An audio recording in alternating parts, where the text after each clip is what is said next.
Good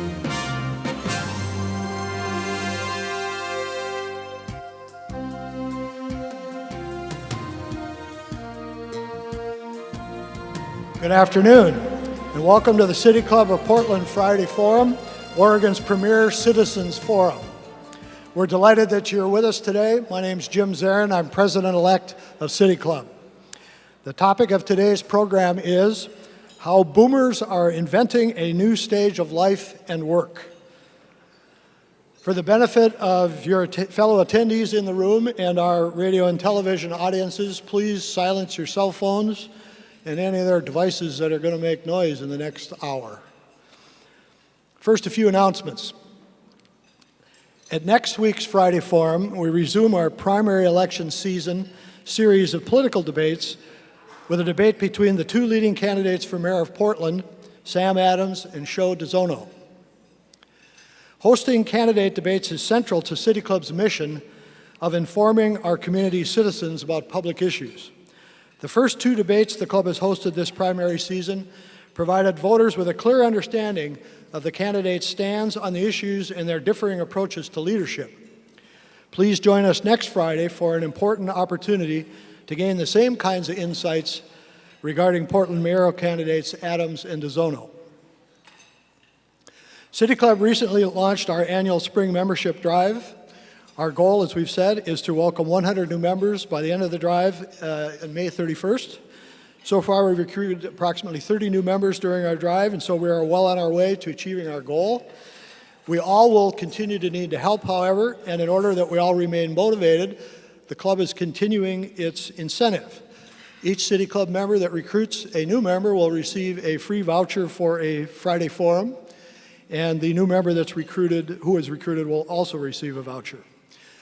Now, if you are in the room and are not a member and would like to join, or if you are at a table and have a live prospect sitting right next to you, please be sure to talk to City Club staff at the back of the room before you leave today so you can obtain your free Friday Forum vouchers and do civic good at the same time. And speaking of new members, we have one new member with us today, Diane Kilinitsky. I hope I'm pronouncing that right. Diane, could you stand up? Be recognized. Welcome. Kilinski. Diana's with Savvy Life Skills. We're very pleased to have you. As you may have read in recent City Club bulletins, the club has teamed up with the new Portland Spaces magazine to offer a new monthly discussion series called Bright Lights. Bright Lights will explore the nexus between civic life and urban design. Civic life and urban design. Bright Lights events will be held on the second Monday of each month at 5:30 at Jimmy Mac's in the Pearl District. So the very first Bright Lights event will be next Monday, April 14th. The program will give attendees another chance to listen to the two mayoral candidates, Sam Adams and Joe DeZono, but the subject at Bright Lights will be the civic, architectural, and creative culture that the candidates would hope to build in Portland, help to build if they were elected mayor. We would not be able to have our City Club Friday Forum debates and programs like this one today without the support and generosity of our corporate sponsors. Please join me in thanking our corporate sponsors for this quarter, the law firm of Schwabe, Williamson & Wyatt, Zimmer, Gunsel, Frasca Architects, and Key Bank.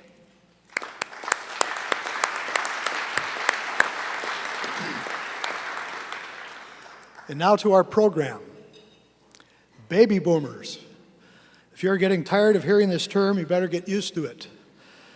Consider some statistics. There are 78 million baby boomers in the United States population. 78 million. Each 7.5 seconds, another boomer turns 50. The number of Americans over 65 will double in the next 30 years. And guess which is the fastest growing age segment of the U.S. population on a percentage basis? It's 85 and over. However, as Charles Schulz, the creator of the Peanuts cartoon, once said, just remember, once you're over the hill, you begin picking up speed. Similarly, there is reason to believe that the boomer generation is gaining momentum as it ages. Our speaker today will address a basic question in this regard. Is the baby boomer demographic tidal wave a major social and economic problem to be solved, or does the aging of America present an opportunity to reinvent the traditional concept of career followed by retirement? Perhaps in a foreshadowing of what our speaker will tell us today, Bill Novelli, the national president of AARP, I see we have an AARP group right down front here, welcome. Bill Novelli told us when he visited Friday Forum last year and spoke that his organization actually changed its name to the acronym AARP from the former name, American Association of Retired People, because more than half of its members still work. And some of you may have noticed in yesterday's Oregonian, which I looked at after I reviewed these remarks, there was a comment about boomers, and myth number 4 that the article debunked was that boomers are retiring early. And it said the reality is only 11% plan to stop working when they reach the traditional retirement age. Today we are fortunate to have a speaker who has been described as one of the leading thinkers on opportunities presented by the aging of America. Our speaker is the founder and CEO of Civic Ventures, a think tank working to help society achieve the greatest return on people's life experiences. He also is the co-founder of Experience Corps, the nation's largest nonprofit national service program engaging Americans over 55. He has written 3 books on the topic, including How Baby Boomers will revolutionize retirement and transform America. He is a graduate of Swarthmore College, received his MBA from Yale University, and was a visiting fellow at King's College at the University of London. He and his wife and children live in San Francisco. Now, I also have some of the good stuff that our president, Don Williams, always manages to get about speakers, and he's not failed us again today. Our speaker is secretly a good bowler and has his own bowling ball. He's a big baseball fan, both the A's and the Giants. He likes bad-for-you sweets, especially cupcakes and donuts. And his favorite musical experience is the Hardly Strictly Bluegrass annual festival in Golden Gate Park in San Francisco. So join me in welcoming Marc Freedman to City Club.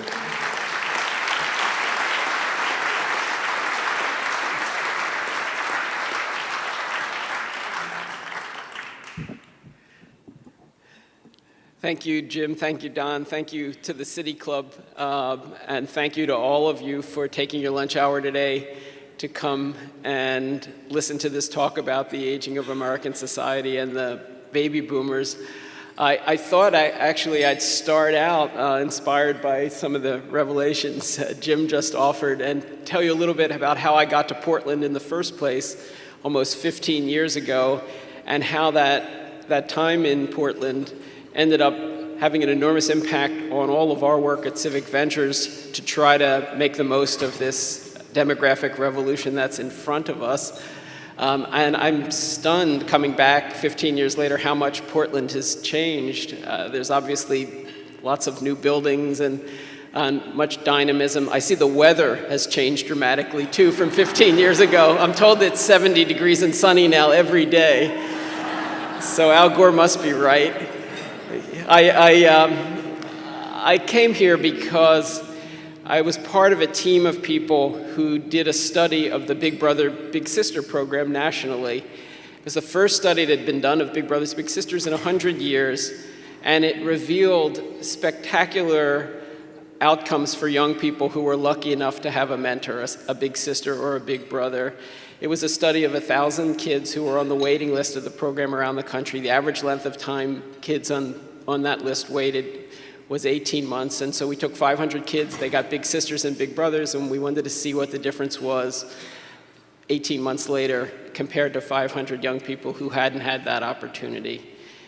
46% difference in kids starting to use drugs, 50% difference in school truancy, 33% difference in violent behavior. And this was all happening in a program where people were talking to each other. It was mostly about friendship and caring. going to McDonald's and eating trans fats, undermining the longevity revolution in America. These outcomes were so dramatic that they forced us to bring in methodological experts to see how we must have made some kind of mistake. It couldn't be having this kind of impact, but in fact it was. And the realization after the euphoria of that discovery was that there were 30,000 kids on the waiting list at that point in a program that was then serving 70,000. And it raised a fundamental question: where do we find the human beings to do those things that only human beings can do, that only people with time, who care, who can be deeply committed to making a better world can do? And that led to a deep interest in the underused, undiscovered continent of people in the society over the age of 50, older Americans. And that led to Portland, where I had the privilege of spending months interviewing foster grandparents. Some of them were at Providence, others were working in schools throughout Portland. And I met a woman named Cherry Hendricks who spent 20 hours a week working one-on-one with children at an elementary school in Portland. And after years of doing that work, she'd been in the program for 10 years at the point that I met her, she felt that still there was a formality that came from being in the school building, in these one-on-one kinds of relationships, and she decided she wanted to get to know the kids in a different way. And she was a big bowler. She bowled at Interstate Lanes. I don't know if Interstate Lanes is still part of the landscape. And she started a bowling program after school for these kids. She hand wrote 43 permission slips, and she got the alley to donate shoes.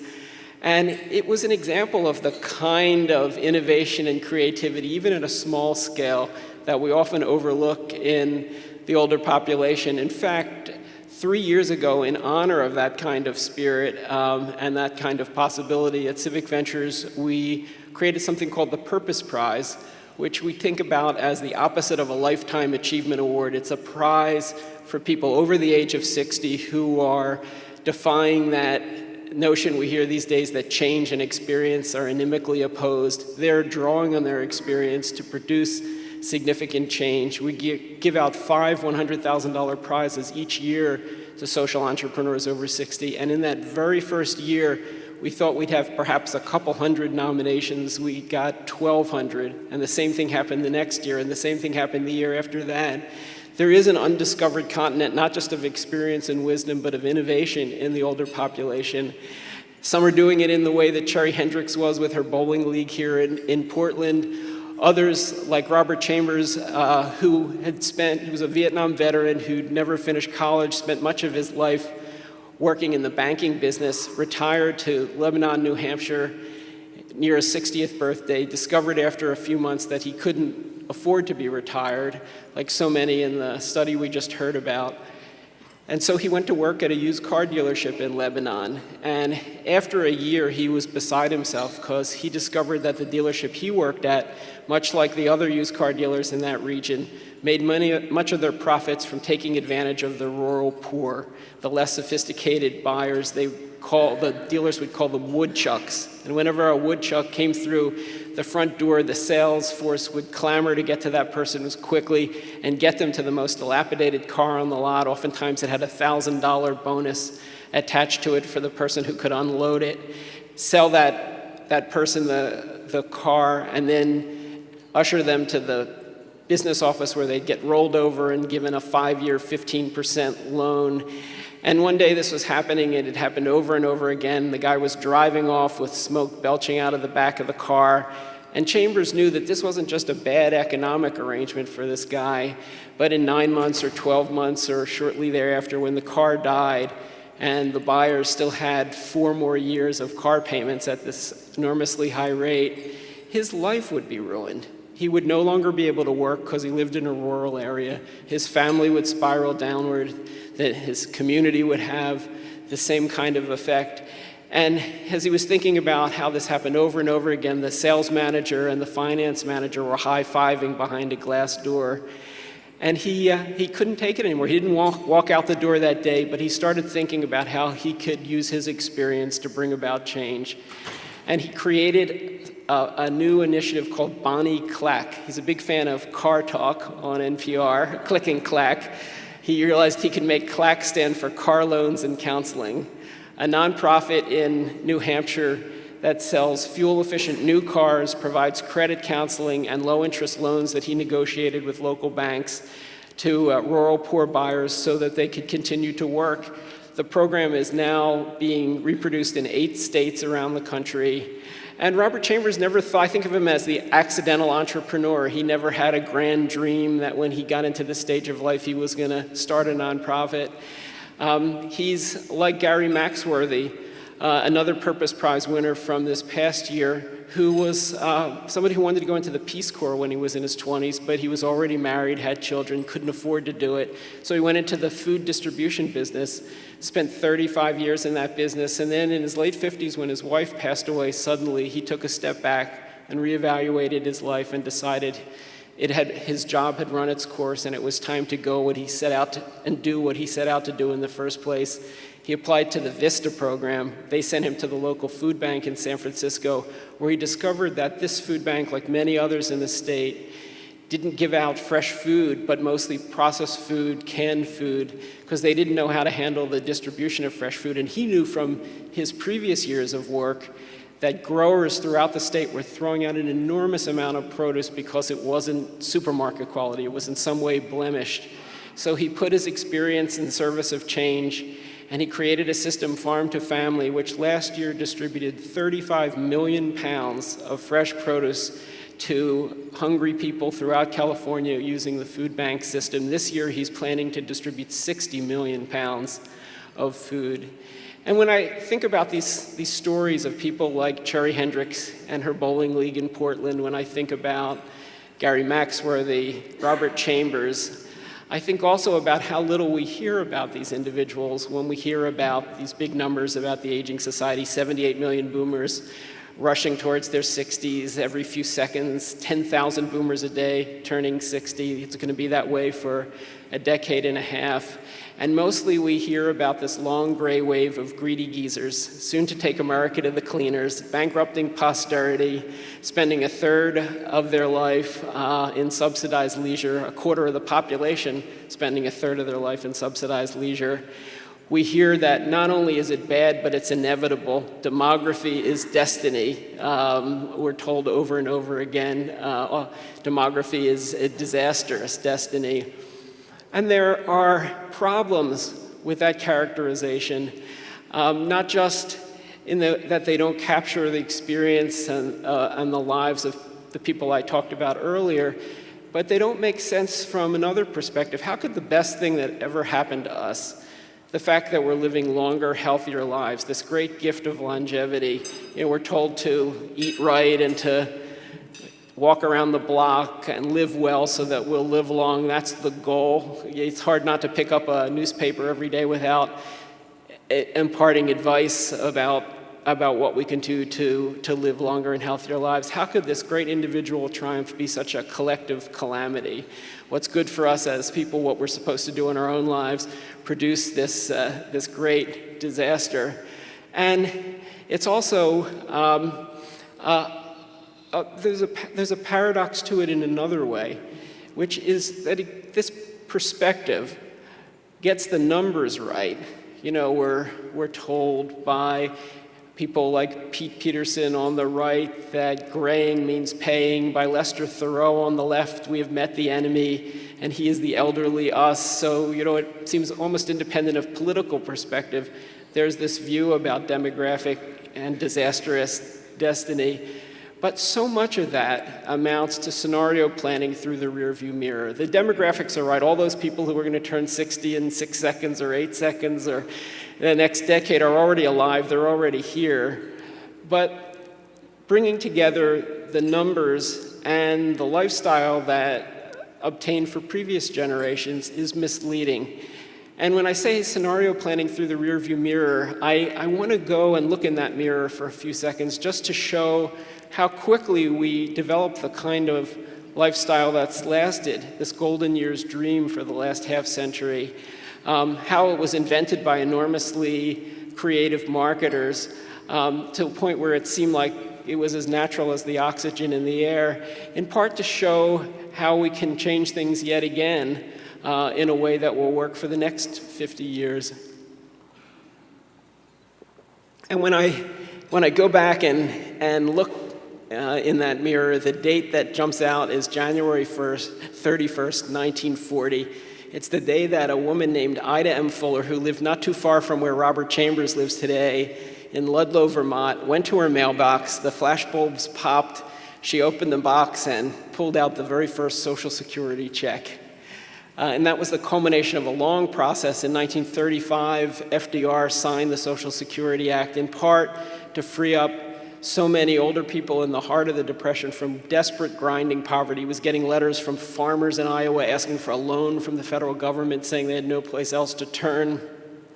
The age 65 was set as the retirement age based on the Prussian military pension in the 1870s. It was the age that Otto von Bismarck had determined would be eligibility for Prussian soldiers in the latter part of the 19th century. There was a big rush to get this thing enacted.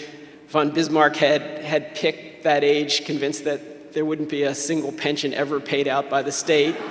And I think it was part of the thinking of the New Dealers as well, that there weren't going to be a lot of people receiving those pensions. I should say that the other idea behind Social Security at that point was to get older people out of the workforce. We were mired in the Depression. Almost a quarter of the young population was unemployed. We were desperately creating things like the Civilian Conservation Corps to get them engaged, fearful of social revolution in this country like it happened in Eastern Europe. And so it was not just poverty alleviation, but also getting a segment of the population out of the workforce that was behind this. And a funny thing happened along the way. Ida Fuller pulls out her check, and she proceeds to live to 101. She died in the 1970s. She put $20.75 into the system and received $22,888.92. And I always feel compelled to add those last two decimal places, since she was a retired bookkeeper and I think a legal secretary, and I'm sure she would appreciate that. She was ahead of her time, obviously. We're now told that a white female child, the same demographic characteristics that Ida M. Fuller had, has close to a 50% chance, born in 2008, of living to 100.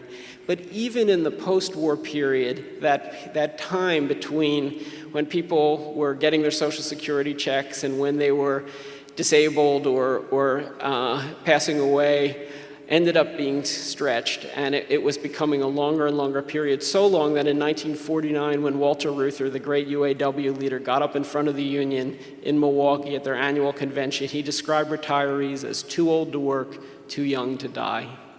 This purpose gap, this period dangling at the end of the lifespan with no real role in life. The experts were telling people to rock on the porch in a Whistler's mother-like existence.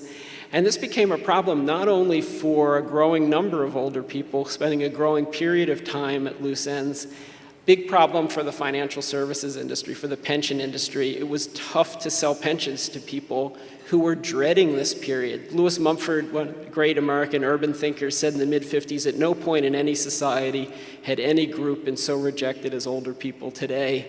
People dreaded this period, and so the financial services industry got together in Corning, New York, and they decided to reinvent retirement. They would tell people that they weren't being shoved out of the workplace into a role-less role, but in fact they were lucky. They were the first American aristocrats who had the freedom from work, the liberation from labor, the ability, as many ads were telling men, to go to the ball game in the afternoon. This was before night games. And this moseyed along through the 1950s, but the turning point was almost exactly 20 years after that first Social Security check. It was January 1st, 1960. It was the day that Sun City opened in Peoria, Arizona, created by Del Webb, one of the great leisure geniuses of the last century, the man who invented the motel, who built Las Vegas. It's Del Webb's Flamingo that Bugsy Siegel's building in the movie Bugsy. Apparently they had an altercation when Webb found out about Siegel's mob ties. He said, "Oh, don't worry, we only kill each other." And And Webb was the guy who invented the phrase the golden years and summoned older people to this godforsaken, dusty cotton field in Peoria, Arizona, in the Phoenix desert of 1960, which is not like the Phoenix of 2008. It seemed like an unlikely prospect, in fact, so unlikely that when Webb's lieutenants got together the night before Sun City was scheduled to open, and they were sitting around a dinner table at Manuel's Place, a Mexican restaurant in Peoria, the mood was glum, and one of them, who was in charge of sales, looked up and he said, "How am I ever going to sell a 30-year mortgage to somebody who's 65 years old?"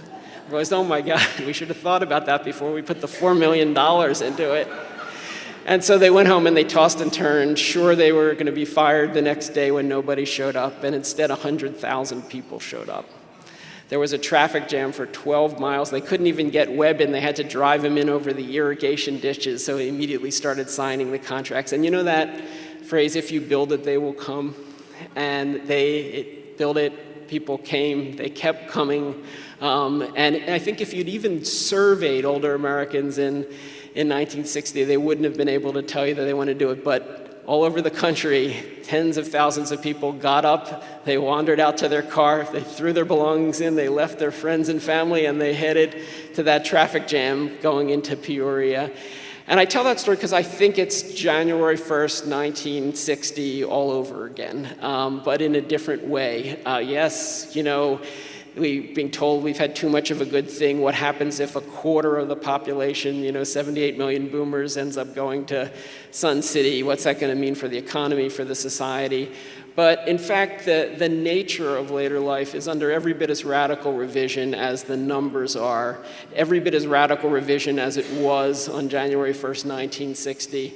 And I think what's happening now, to really cut to the chase, is that we're inventing a new stage of life between midlife and true retirement and true old age. We hear all the time we're reinventing retirement, and that is true. I think yoga and mountain bikes are going to replace shuffleboard courts in retirement communities, to be sure. But this period between midlife and retirement and old age is a historic development. We only invent new stages of life in this country about once every 100 years. There was no adolescence before the beginning of the last century. That phrase wasn't even coined until 1904. And then there was a proliferation of young people. They weren't children, they weren't adults. We created the American teenager, and we created schools and products and tweens and on and on and on, which just goes to show if you don't get it right the first time, you're stuck with it for the next 100 years. So the prospect is an important one. But I want to argue that what's happening now in that period is not a reinvention. 60 is the new 30, 50, 40. There was even a survey, I think, last year to ask people which of the three. 60 is the new 60. This is something new. It's not a revision of what's already out there, and it's a long period of time. There was a bad TV show last year, lasted 2 episodes, called 20 Good Years, with John Lithgow and Jeffrey Tambor. It's about 2 60-year-olds who know they're going to have 20 good years and try to set out to figure out what they're going to do with this extended period of time that could be as long as midlife in duration. And again, there's this population explosion of boomers flooding into this period. So it's historic, it's a new stage, it's a long period, it's not a brief dislocation, a hiatus, and there are tens of millions of people who are moving into that phase. And it's also an extremely awkward time. Nobody knows what to call themselves. Are you aged or elderly or seniors or greedy geezers? You start seeing this proliferation of oxymorons. It's one of those words you learn in the 5th grade along with onomatopoeia and never get to use. The young old, or as Mark Penn, until recently employed by the Clinton campaign, until he was advocating a trade deal with Colombia that the senator was not in favor of, in his new book, Microtrends, has a phrase that itself is a contradiction: the working retired. It's a little bit like The Walking Dead. Who wants to be working retired, especially for 20 years? It's not aspirational, to say the least. Del Webb would never approve. It's not up to the golden years, although Mark Penn is the person who coined the phrase soccer mom, so this is somebody who knows his way around a good turn of words. But as he does say, and I think correctly, this period is going to be, by and large, about work. Work's displacing retirement as the central institution in the second half of life. The Bureau of Labor Statistics in December projects in the next 10 years, the over 55 workforce is going to increase by 5.5 times that of the overall workforce. In the last 5 or 6 years, that segment of the workforce has gone from a fifth to a quarter just in that brief period of time. And as survey after survey, particularly those from AARP show, 4 out of 5 boomers are planning to work when previous generations moved off to the sidelines. And I think the central question, is we've got to recognize this as a new stage of life, it's a new stage of work, but what kind of work are people actually going to do? Or to put it a different way, how will the longest lived, healthiest, best educated generation in American history spend what might be half of their working life? And the answer so far is the golden years are being replaced by the Walmart decades, right? The retail sector has swooped in and snapped up large numbers of people in their 50s, 60s, 70s in retail jobs. And it's easy to poke fun at that, just like you could poke fun at the golden years idea. I actually think we need to congratulate and thank the retail sector for recognizing that there is a valuable, experienced, stable workforce in this stage. In fact, there's some great campaigns going on. A couple years ago, AARP and Home Depot had a brilliant campaign around the idea of passion never retires. It's mostly targeted at older men. The idea is that, your real joy has moved from the workplace to your tool shed. Well, now you can go and pursue that passion on our dime. And not only that, you can give unwanted advice to hundreds of people each day and get health benefits for it, all right? Because they are paying health benefits, and a lot of them are paying flexibility. Borders had a program, the Passport program, where people could spend part of the year in Portland and part of the year in Peoria and move to a Borders there. So there's a lot, I think, that's encouraging about this trend. What worries me is it's becoming the default position, this idea of phased retirement, bridge jobs. And there are millions of people who are looking towards a different shore. When we did a study in 2005, The New Face of Work, which we've just repeated and will be released in June, half the leading edge boomers, those 50 to 60 years old, were interested in second careers in education, healthcare, human services, public service through the government, the ministry. They wanted what we ended up calling Encore careers, a significant body of work in the second half of life at the intersection of money, meaning, and impact, of using their experience to do what matters most. And I think we're seeing this huge structural realignment of conditions around longer working lives that parallels those conditions that lined up in the 50s and 60s around shorter working lives. People are going to need to make an income. They're going to need health benefits. The fiscal pressures will be alleviated if people work longer. There are labor shortages opening up. So many boomers look to work for meaning as much as money. The poet Marge Piercy says, "A pitcher cries for water to carry, and a person for work that is real." And I heard that over and over again in the interviews I've been doing over the country over the past few years. So all of these conditions are lining up. People want to do work, which just happens to correspond with some of the biggest labor shortages in American society in the coming decades. We know about the shortage of teachers and of nurses. The Bridgespan Group, an offshoot of Bain & Company, projects 640,000 person leadership gap in the nonprofit sector alone in the coming decade, and says that it could go as high as 1 million. So people want to do this work. We desperately need them to do it from the employer perspective, from the society's perspective. But in that same study that I cited, only 12% who wanted to do it felt that they'd have any luck getting there. There's a market failure, and it's jeopardizing this potential staggering win-win-win situation that could make the most of the aging society. I think we need a new deal around longer working lives that's as powerful as the old deal around shorter working lives, where we essentially said to older people, hey, if you'll stop working, ideally as soon as possible, we'll make it worth your while. We'll give you financial incentives and exit ramps and this beautiful version of the American dream called the golden years.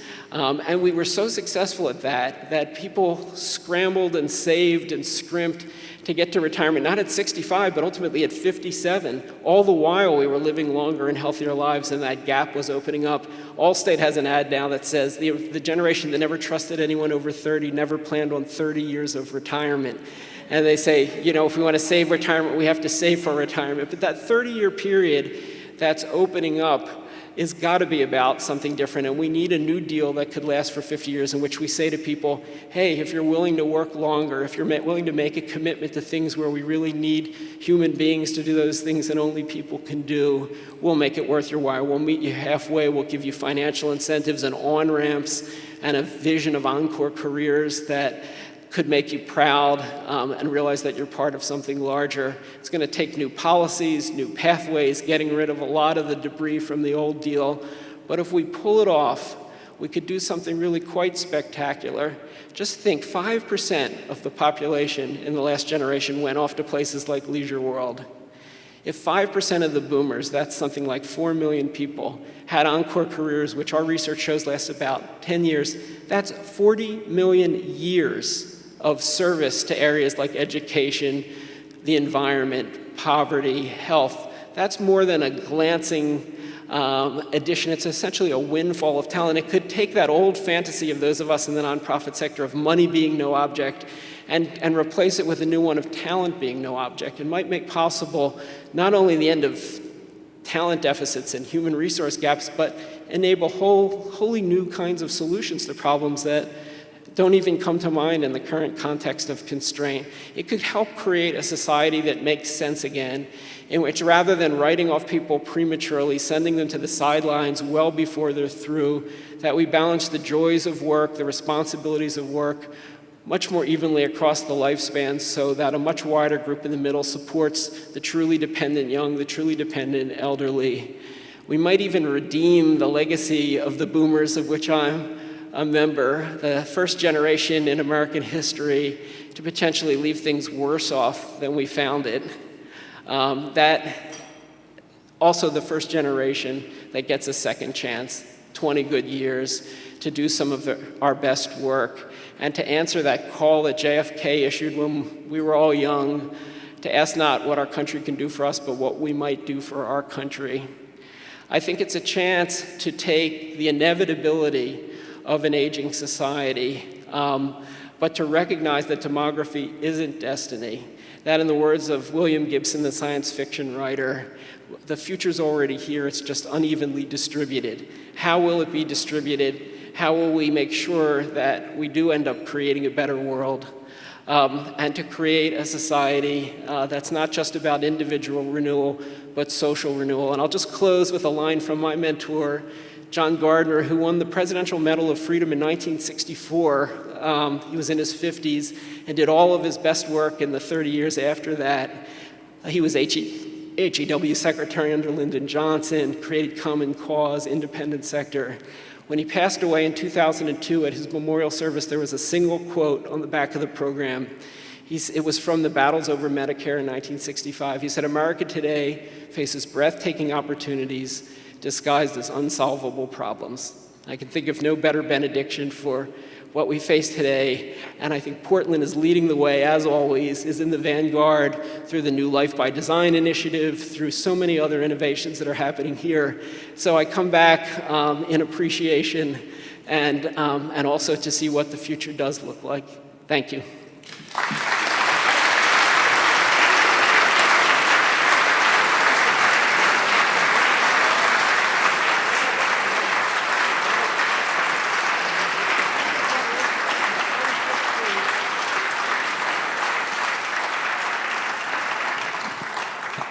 Thank you. Before we turn to our questions, I should have mentioned before that Marc Freedman does have some of his books for sale at the City Club table, so if you're interested, please take a look.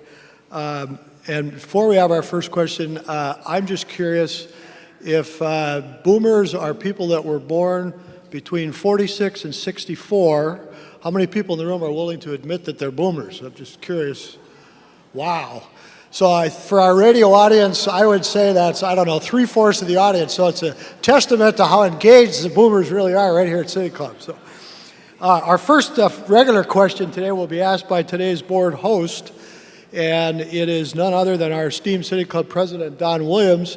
And I want to acknowledge that normally Don is doing this hosting up at the microphone, but if you've been attending, you know he's been having a laryngitis problem for about a month now, but he's back close enough to being well that he thinks he can at least ask the first question today. So Don Williams is the Chief Operating Officer of Schwab, Williamson & Wyatt.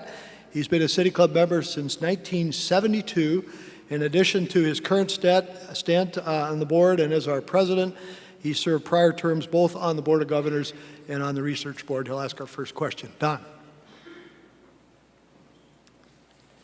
Thank you, Mark, for a wonderful presentation. And when I was cross-examining your assistant yesterday, she also told me that you scored ridiculously high on the SAT test, so I'm tempted to ask you what your score was, but I don't want to embarrass all of us by a comparison. So what I will ask you is, many employers who might want to hire older Americans and support the concept may be reluctant to because of the concern about liability, increased health care premiums, and even be advised by their insurance carriers not to assume the risk. So what employment laws need to be modified and what other practical solutions are there to this problem?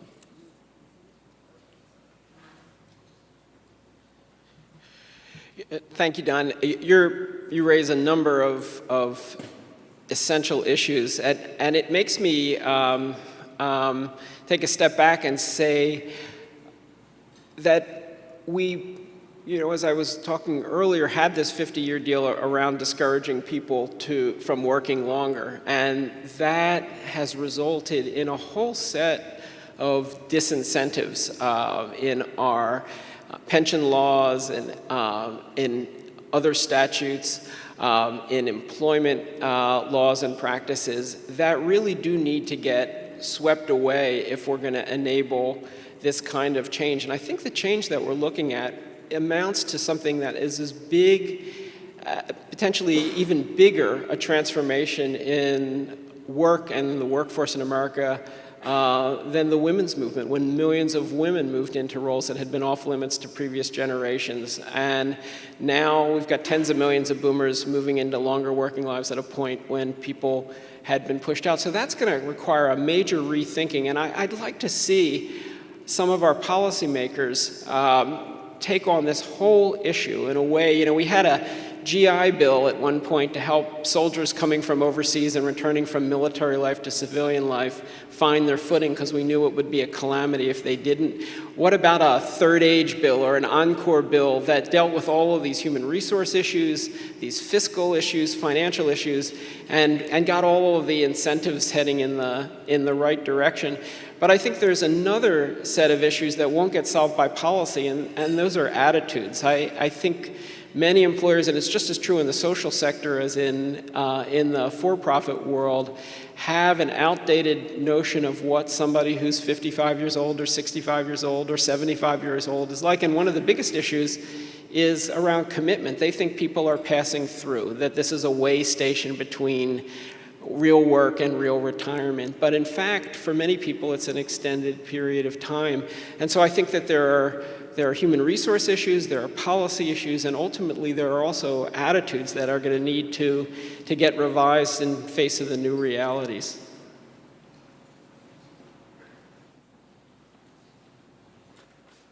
We'll now turn to questions from the floor. Remember that asking a question is a privilege of City Club membership. Please limit your question to 30 seconds, and it should have some form of question mark at the end. Thank you, Mark.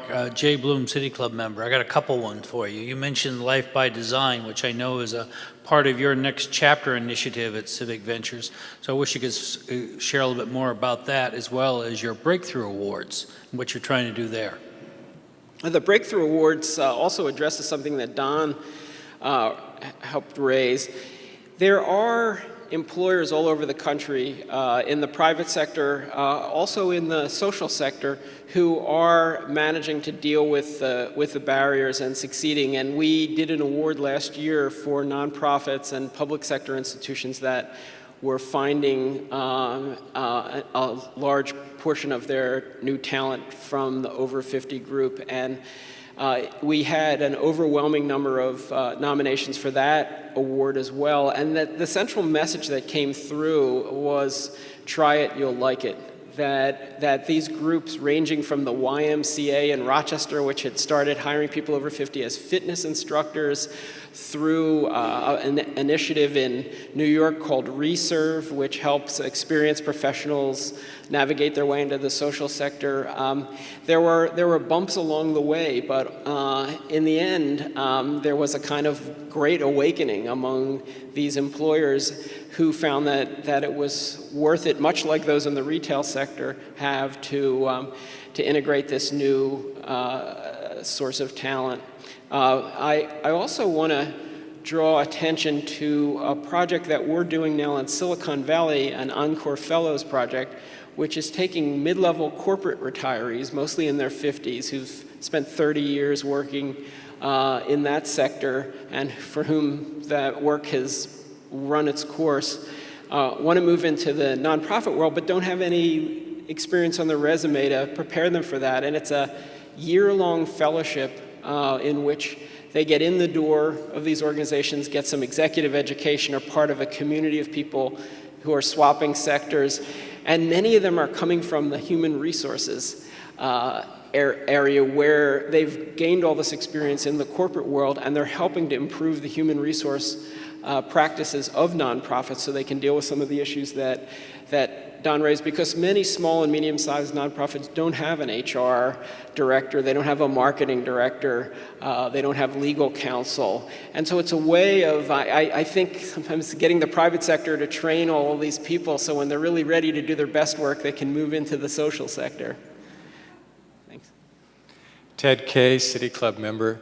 Help me understand more specifically about the win-win-win that you're describing. I'm trying to get my arms around what you believe will happen in contrast to a retiree who takes Social Security and relaxes for the rest of his lifetime.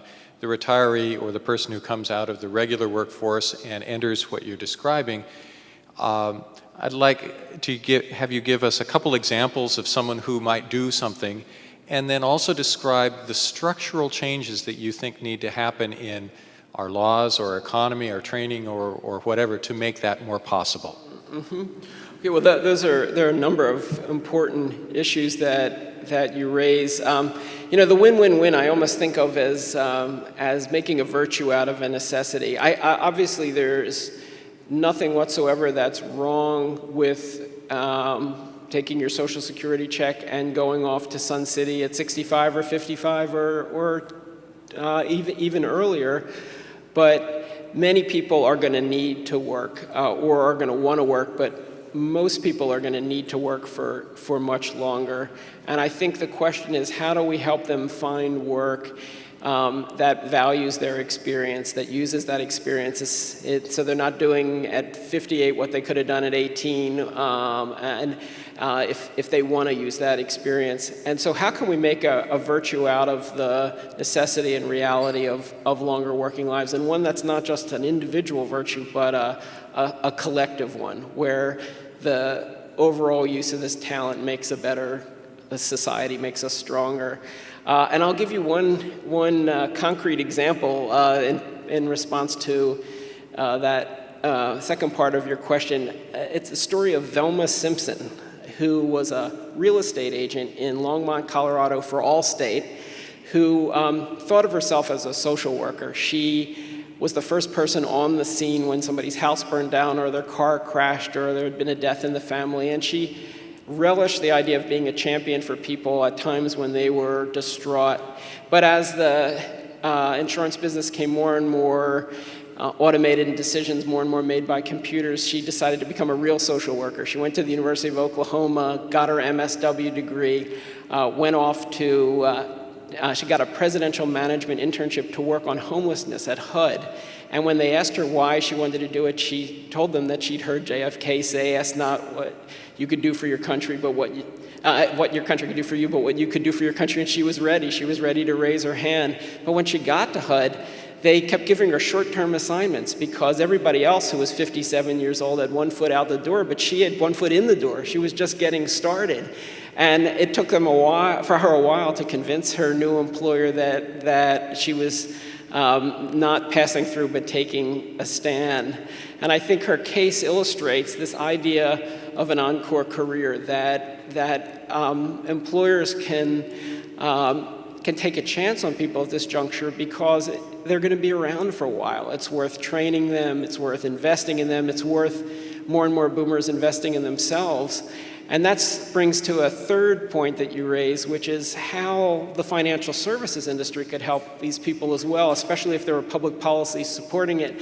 We've got IRAs. I think we should have IPAs, individual purpose accounts, where people could invest in the transition to these careers, in getting themselves an extra measure of freedom in this life so that they could swap that old dream, that the freedom from work, for a new one that might be characterized as the freedom to work in new ways, to new ends, with more reasonable hours, greater flexibility, and even more purpose. Dennis Chapman, following up in your response to not only the first question, but the one you just had. For the employers in the room, for the CEOs and executive directors in the room, are there one or two or three concrete structural or attitudinal changes that you could outline for us that would be helpful to those seeking Encore careers, and that these CEOs and executive directors can effect change in their own organizations as opposed to waiting for national legislation to pave the way? Mm-hmm. Thank you. One idea, and since most of the work that we're doing and the book Encore is focused on helping people make a transition either from an earlier career in public service to a new Encore career, but mostly from work in the for-profit sector, I've been heartened by IBM's initiative, Transition to Teaching, where they've targeted their senior math, engineering, and science personnel and encouraged them to go into public school math and science teaching after their careers at IBM. And IBM's meeting them halfway. They're helping them make this transition to get certified, to go back to school, and they've now expanded that program and launched Transition to Public Service, working with a number of government agencies, and will soon announce a program that's focused on the nonprofit sector. So I think corporations can do a lot to help their senior employees move into these Encore careers. It's a way that enhances the philanthropic and community commitment of corporations so that they're not just giving money and volunteer talent in their existing workforce, but essentially helping to train some of their most experienced people to have a great impact. I think higher education is also going to play a key role. We've done remarkable things in lifelong learning in this country over the last 25 years. That was an exotic notion 25 years ago, that somebody would engage in education in their 60s or 70s.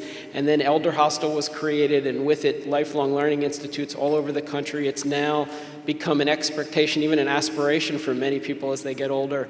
But I think we need a new kind of higher education that is not focused so much on self-development, but helping people prepare for what they're going to do in this Encore work phase, and also to figure out who they're going to be. That, in a way, is a kind of national sabbatical for people.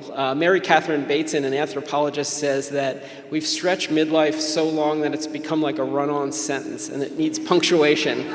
She suggests that we have a midlife atrium, and she thinks of an atrium as the model because it not only adds a new room to the house, but lets light in and air and changes the whole structure.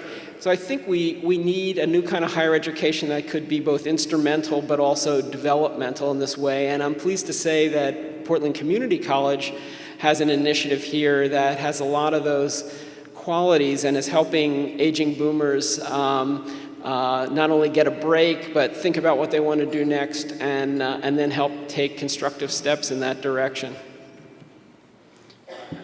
Claire Kordowski, City Club member. As a social worker, I found that mentoring made a huge difference for the children and for teens, and it was kind of a struggle to fund those programs. And I'm wondering, is mentoring increasing professionally and with volunteers in the United States? I'm sorry, could you repeat the last part of that question? Is mentoring increasing both professionally and with volunteers? It is. I think that there's been a dramatic increase in the appreciation of human relationships in the context of schools and social programs. But I've seen it in this Encore phenomenon as well. When I went around and interviewed people who were doing this work, and I asked them what they liked about it, and they said, they liked having a paycheck because they needed to pay the bills, and they liked having work that they felt was having an impact. But one of the things that surprised them, and that has turned out in many ways to be the greatest delight in this new phase of their work, is working with young people who are as passionate about these issues as they are. And it gives them hope for the future, this idea that eventually when they do move out of the contributing roles, that there will be other generations that will follow in their footsteps.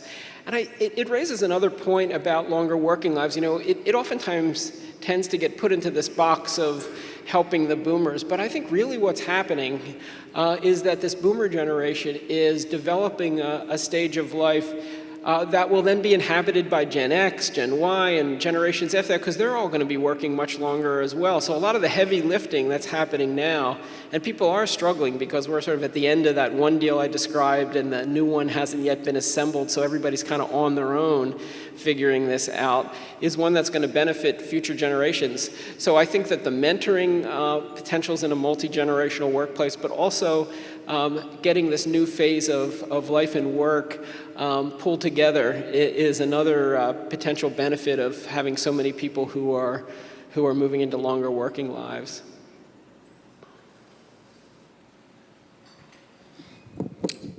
Susan Pierce, member. While I've been standing here, you actually answered a lot of my question, which was training programs. But if you'd expand on that a little more, if there are more, if you have more to say about that, training programs as people are changing careers. Maybe one other comment, which is that we hear a lot about this idea of reinvention.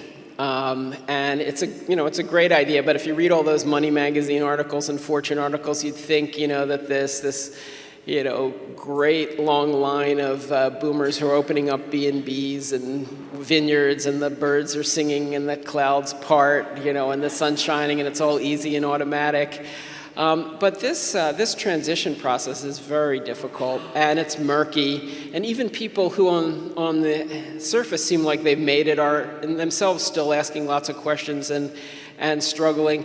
And what I guess I've learned from talking to them is that it's more important to roll your sleeves up and get direct experience working in these fields and in these organizations than it is to spend time about what your kind of grand dream might be. Because oftentimes that dream and the reality of day-to-day work or even volunteering in an actual organization can be at odds.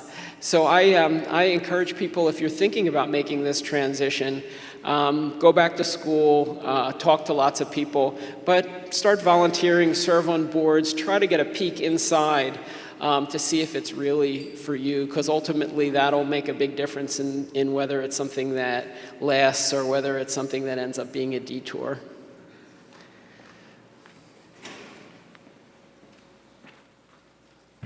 His name is Marc Freedman. He's got books to look at back there. I think we probably all know that he's onto something profound here. We haven't heard the last of him or his message.